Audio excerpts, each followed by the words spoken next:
Welcome back to another stock analysis, where I look at some key metrics to calculate the fair value and my buy price for the stock. Today I'm going to analyze Texas Instruments, which is one of the biggest companies in the semiconductor sector.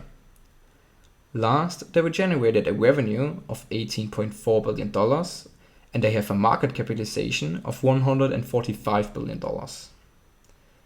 The revenue of Texas Instruments can be divided into three segments, which are analog, embedded processing, and other. Now you might wonder what analog and embedded semiconductors are. On a very basic scale, you can say that analog semiconductors changes real-world signals such as sound, temperature, or pressure, amplifies them, and converts them into digital data. This digital data is then processed further by the embedded processors. These processors then uses the data to execute a specific task, for example rotation of toothbrushes. The task can also be more specific and complicated, which is often the case in the industry.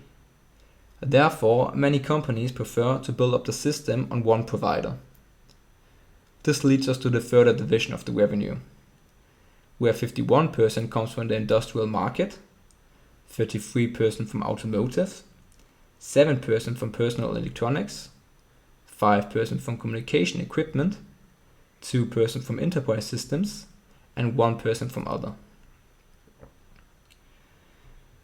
Regarding the geographical diversification of the company, it is informed that 58% of the revenue is made in China, 16% is made in Europe, Middle East, and Africa, 11% is made in the US, 7% is made in Asia, 6% is made in Japan, and 3% is made in the rest of the world.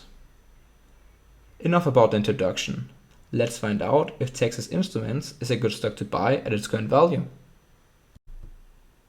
The key matrix I use to calculate the fair value and buy price for Texas Instruments is the dividend yield.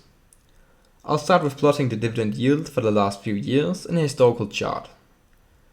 I choose the dividend yield because a consistent dividend politic for me is the best indicator for a stable company.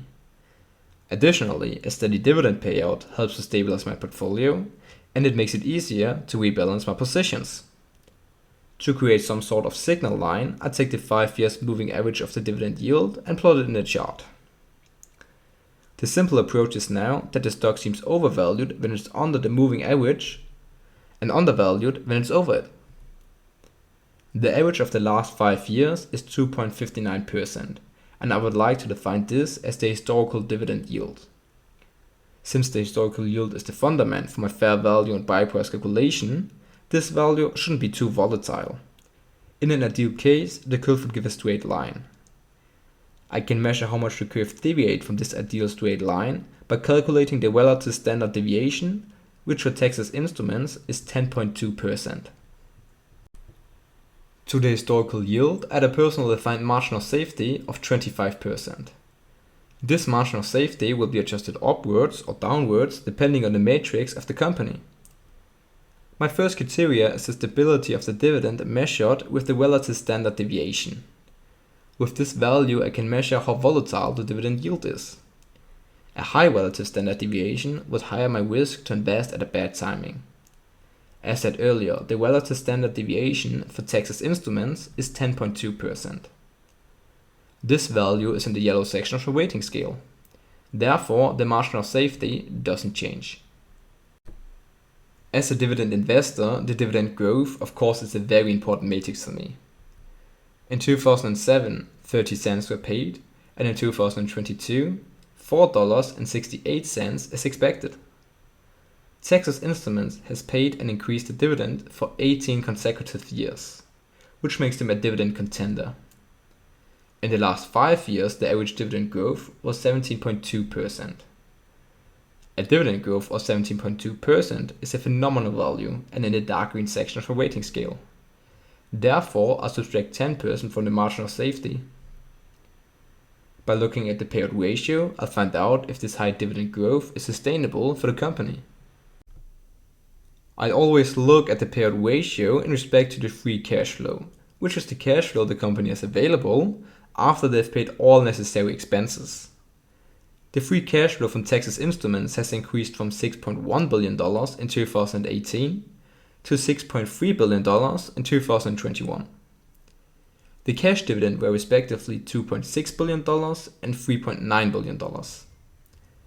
The average payout ratio thereby becomes 56%. This value is in the yellow section of the rating scale.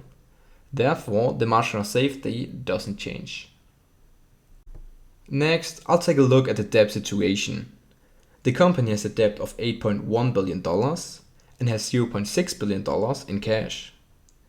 When the cash gets subtracted from the debt, and this value then gets divided by the EBITDA, the debt to equity ratio is found. The EBITDA is currently at $9.9 billion. This leads to a debt to equity ratio of 76%. The debt to equity ratio tells us that the company could pay off the whole debt in under a year if the whole EBITDA were used for this purpose. This is of course a very good value, and for this matrix I subtract 5% from the margin of safety. For the business to be sustainable, growth is a very important factor. The revenue has increased from $15 billion in 2017 to $18 billion in 2021. This gives an average growth of 5.2%. In the same period of time, the EBIT increased from $6 billion to $9 billion, which gives an average growth of 10.2%. The margin is found by dividing the EBIT with the revenue, which in 2017 gives 40.7% and in 2021 increased to 48.8%. Since the EBIT increases at a higher rate than the revenue, it only makes sense that the profitability of the company increases.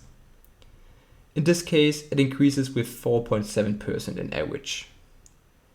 An EBIT growth of 10.2% is just inside the dark green section of the rating scale, which gives minus 10%. I'll subtract 5% from the margin of safety for an average margin increasement of 4.7%. The last thing I'm looking at is the potential yield on cost. This matrix tells how great a potential investment in Texas Instruments would be and what annual income I could expect in a few years. Texas Instruments has a dividend yield of 3.04% and a dividend growth rate of 17.2%. I assume that the dividend gets fully reinvested at the same conditions, but I subtract 15% from every dividend payment because there are 50% withholding taxes for US stocks. After 5 years, the yield on cost is 8.5%, and after 10 years it is 31%, and after 15 years it is 203%. I only calculate the potential yield on cost for the coming 15 years because of the natural uncertainties of this matrix. A yield on cost of 203% after 15 years is in the dark green section of the rating scale. Therefore, I subtract 10% from the margin of safety. Since every matrix for my analysis has now been collected, it is time to adjust the margin of safety. Minus 10% for the dividend growth, minus 5% for the debt, minus 10% for the EBIT growth, minus 5% for the margin growth, and minus 10% for the potential yield on cost. I think that slide illustrates well how amazing the matrix for Texas Instruments are, which can also be seen in the margin of safety, which decreases to minus 15%. This leads to a desired dividend yield of 2.2%. By a current dividend of $4.68, I should therefore don't pay more than $212 for the stock. By ignoring the margin of safety, the fair price of the stock is determined, which for Texas Instruments is $180. These values can also be shown graphically in the chart for the historical dividend yield. This is done by adding the margin of safety to the historical yield curve.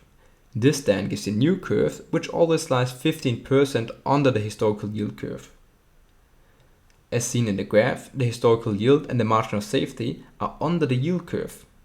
Therefore, I consider the stock as undervalued. Finally, I consider the stock at its fair value when the price is $180. I would buy the stock at $212. And the stock price is currently at $154. If you did like the stock analysis, please consider to give the video a like, let me know in the comments which stock you would like to see next, and subscribe to my channel for more content.